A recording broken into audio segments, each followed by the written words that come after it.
دا یاد وساتئ د موبایل نه چې کومه رشته م جوړه شوه که نه دا کامیابیږي نه، دا سوال نه پیدا کېږي چې هغه رشته چې د جنۍ سره تا د موبایل په ذریعه باندې جوړه کړې ده، نو ته وایې چې یاره دې نه به زه سبا ښه رشته جوړه کړم او مضبوطه رشته به شي او د ښځې او د خاوند چې هغه کومه رشته ده به ترې قایم شي. دا سوال نه پیدا کېږي، چېرته څوک ښودلی نه شي چې یاره واقعي دا رشته چېرته کامیابه شوي او دې نه د عزت رشته جوړه شوي. اوس ستاسو به خیال کړی د کراچۍ کې داسې یوه مسله جوړه شوې ده، هلک چې دی د امریکنۍ ښځې سره رابطه کوله نو د دې ظالم به دا خیال و چې راشه بس دا خو په ځان نه پوهېږي ټایم پاس کوي که نه، خو د ده خیال و چې دا امریکایان دي او امریکایان خو مشهور هم دا دي چې سره سپین دي او داسې او هغسې، خو دا ورته پته نه وه چې په امریکایانو کې خو 50 قسمونه دي، داسې تور پکې دي چې د افریقې والا به وبخي. نو د غریب سره ما هغه کار شوی دی، وایي آنلاین مې وایي اډر کړی مې یو شی او راپسې راغو بل شی، نو چې پارسل یې وکتو نو بس هغه د خپل اډر نه چې دی غریب وتښتېدو. نو اوس هغه راغلی ده په کراچۍ کې ورته ناسته او ټول پاکستان دغه میډیا په سر راخیستې ده، وایي چې بس نه به ځم، ما سره چې چا رابطې کړې او ما سره چې چا تعلق جوړ کړی به اوس ما ته راکوئ بیا به زه ځم. نو اول ځل دی چې دغې ملک د امریکې آفر چې دی د هغې نه تښتي او قبلی یې نه. خو زه به هر حال زه به راشم د خپلو خبرو ته چې ځوانانو ته په دې کې ډېر لوی عبرت پروت دی، دا یاد وساتئ. ما سره دنیا خلک رابطې کوي، زموږ دا ملګري دي رونه دي ځوانان که نه، نو هغې وایي چې یاره جی زه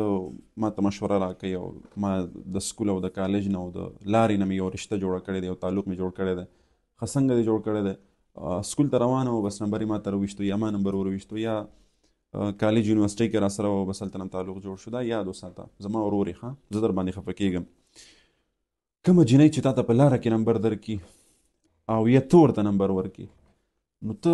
دې خبرې ته سوچ کوه چې دې جنۍ به تا نه مخکې څومره خلکو ته نمبر ورکړی او تا نه مخکې به څومره خلکو نه نمبر یې اخیستی. د دې خو کاروبار دا دی، د دې خو خېټه روانه په دې ده، د دې خو زندګي په دې باندې روانه ده او دا د دغې خلکو خوراک دی. نو بیا چې دغسې جنۍ سره ته تعلق جوړ کړې او بیا ته هغه کور ته راولې، نو سوچ کوه چې ستا د زندګي څومره تباه شو. دا نه کامیابیږي، دا یاد وساتئ. کومه رشته چې د دې نن سباني ده لو چې ورته وایي لو میریج، نو دا قصې اوس ختمې دي ښه، دې نه ځان وساتئ. کله هم چې چېرته هم رشته کوله او غواړئ چې زه آینده خپل نسل د عزتدار جوړ کړمه او زما رشته تر اخره پورې پاتې شي او د عزت رشته مې وشي د خپلو والدینو په مشوره باندې. ځکه دا زه تاسو په دلیل سره دا خبره کوم، والدینو ګوره که نه د دنیا نه د راتلو نه مخکې بیا ستا دنیا ته راتګ د والدینو په ذریعې سره چې الله کوم نظام جوړ کړی، بیا د هغې نه پس ستا بچپن ستا ځواني تر اوسه وخته پورې ستا باندې د مور و پلار څومره احسانات دي، نو بیا دغه مور و پلار چې په تا باندې دومره احسانات دي چې خپل زندگی په تا باندې قربان کړه، خپل خوشحالۍ خپل سکون دی په تا باندې قربان کو، نو دا مور و پلار داسې کولی شي چې ستا رشته په داسې ځای کې وکړي چې هغه ستا دپاره فایدهمنده نه وي، ستا دپاره د خوښې نه وي، هغه ستا دپاره د عزت نه وي. دا سوال نه پیدا کېږي ښه. دا نن سباني خلک چې دي د یو ډېره غلطه پروپیګنډه شروع کړې ده چې نه بس چې څه کوم په خپله خوښه به یې کوم او دا به کوم هغه به کوم. قسم بالله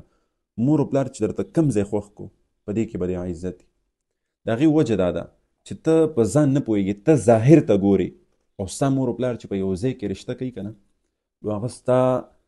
د بچي مستقبل ته هم په هغې کې سوچ کوي چې یاره دې ځینه به زما د بچي دا رشته کېږي او په دې کې به زما دا بچی د ده به اولاد وي، د ده به نسل وي، ستا د راتلونکي نسل هم سوچ کوي. او ته زه او ته څه سوچ کوو، یاره بس دا جنۍ مې خوښه ده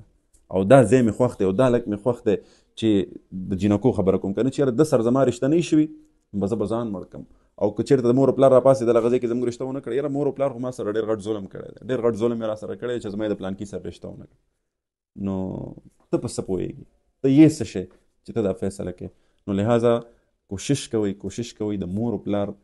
خبرې ته په دې معامله کې ډېره توجه ورکوئ، نو آینده به خوشحاله یې، عزتمند به یې. او که نه د موبایل او په دغه قصو باندې لاړئ نو ګورې بیا کله نه کله پارسل دغسې غلط هم راخیږي، آنلاین به اډر یو سیز کړی او بیا به ګورې منځ کې دغسې سیز راوتی، یا به په ظاهر سره دغسې بدرنګئ او یا به ګورې په باطن کې دغسې بدرنګئ. زما دا خبرې ګورې ځان سره یادې وساتئ ښه. ظاهر خو به برابر یې ځه خو باطن به ګوره ډېر ګندی، تا نه مخکې به هم ډېرې نمبرې او ډېر خلک به اټینډ کړي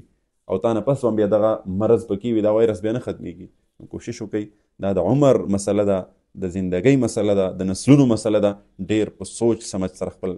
رشته او خپل کارونه مخ په وړاندې بوځئ او هیڅکله د چا د عزتونو سره لوبې مه کوئ. اوس دا غریبه چې هر څنګه ده